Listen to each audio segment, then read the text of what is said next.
வணக்கம். தனலட்சுமி ராஜா, மதுரை. தெரிந்த கோயில் தெரியாத ரகசியம்.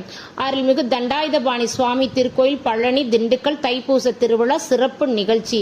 இந்த ஆண்டோட தொடக்கத்துல தை அமாவாசையில திருச்செந்தூர்ல செந்திலாண்டவர் திருக்கோயில்ல பால்குடம் எடுத்ததும், தைப்பூச திருவிழாவை முன்னிட்டு கொடைக்கானல் பூம்பாறை அருள்மிகு குழந்தை வேலப்பர் திருக்கோயில் உழவார பணி கிடைச்சதும், பூம்பாறை குழந்தை வேலப்பருக்கும் பழனி தண்டாயுதபாணி திருக்கோயிலும் பழனி தேவஸ்தானத்துக்கு கட்டுப்பட்ட கோயில்கள்ன்றதும், பூம்பாறை குழந்தை வேலப்பரை வழிபட்டு வேண்டுதல் வச்சு பழனி தண்டாயுதபாணி திருக்கோயிலில் போய் வழிபட்டு முருகப்பெருமான் திருவருளால நமக்கு வேண்டிய காரியம் நிறைவேறுன்றத எங்கிட்ட கொடைக்கானல் இருக்கிறவங்க சொன்னாங்க. பூம்பாறை குழந்தை வேலப்பர் திருக்கோயில் உழவார பணி முடிச்சுட்டு கந்தசஷ்டி பாராயணம் செஞ்சுட்டு, உண்மையிலே இது சாத்தியமா, மனித மனவல்லவா, கடவுளே முருகா வாயின்னு சொல்லிட்டு நாங்கள் கூறிட்டு கொடைக்கானலேருந்து கிளம்பி வந்தோம்.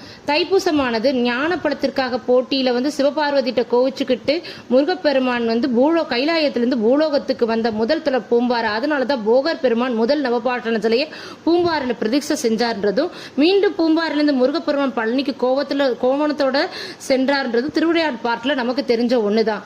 பழனி தைப்பூச கடந்த முறை நாங்க போனதை முன்கூட்டிய பதிவுல பழனி தைப்பூச திருவிழா 2025 அன்னதான சேவை 8 பேருக்கு கிடைச்சதுல முருகப்பெருமான் சாதாரணமா எங்களுக்கு கிடைக்கல. அன்னைக்கு தினம் நாங்க மலை முழுவதும் முருக பக்தர்கள் பெரும் கூட்டமாகவும், மலைக்கு கீழே எறும்பு போல பக்தர்கள் கூட்டம் பார்க்கறதுக்கே தைப்பூச திருவிழான்னு எங்களுக்கு அழைப்பு வந்தவனை எடுத்தான பாரு ஓட்டம்னு மதுரையிலேருந்து பழனிக்கு வந்தடைஞ்சதே ஒரு பெரிய கதை.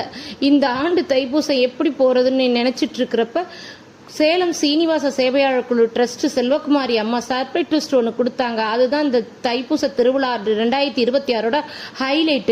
பழனி தண்டாயுதபாணி திருக்கோயில் சார்பாக கலை நிகழ்ச்சி பழனி திருக்கோயில் கலையரங்கத்தில் கந்தசஷ்டி பாராயணமும் வேல் பாராயணம் செய்வதற்கு பதிவு செஞ்சு வச்சிருந்த போது எங்கள் குழுவுக்கு 10 பேருக்கு வாய்ப்பு கொடுத்தாங்க. முதல் முறையா பழனி தண்டாயுதபாணி திருக்கோயில் சார்பாக 31/1/2026 அன்று மதியம் 2:30 பாராயணம் நடத்துறதுக்காகவும் அந்த நிகழ்ச்சி சேலம் செல்வகுமாரி அம்மாவுக்கே கொடுக்கப்பட்டதுன்னு முருகப்பண்ண எங்களுக்கு அளித்த மிகப்பெரிய கிஃப்ட்.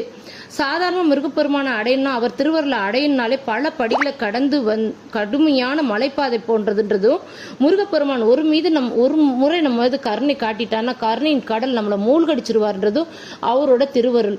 திருவிளையாடல் படத்துல வர வசனம் போல, எனக்கென்று உலகம், என் நாடு, என் மக்கள் ஏற்படுத்திக் கொண்டு நான் தனியாக இருக்கிறேன், முடிந்தால் இங்கு என்னை பாருங்கள் என்று கம் டு மை ஹோம் என்ன அறுபடை வீடுகளில் பழனியில் கோவணத்திறன் ஆண்டி கோலத்திலும் ராஜ அலங்காரத்தில் பக்தர்களுக்கு அருள்பாரிக்கிறார். போகர் பெருமான் தண்டாயுதபாணி நவபாஷாணத்தை உருவாக்கி மலை மீது பிரதீட்சை செஞ்சிருந்தது பழனியில எல்லாருக்கும் தெரிஞ்ச ஒண்ணுதான். 6 படை வீடுகளை முருகப்பெருமான் தனது கோபத்தினையும் உக்கரமான கோலத்துல சஷ்டியில செந்திலாண்டவரும் பக்தர்களுக்கு கர்மனை தெத்து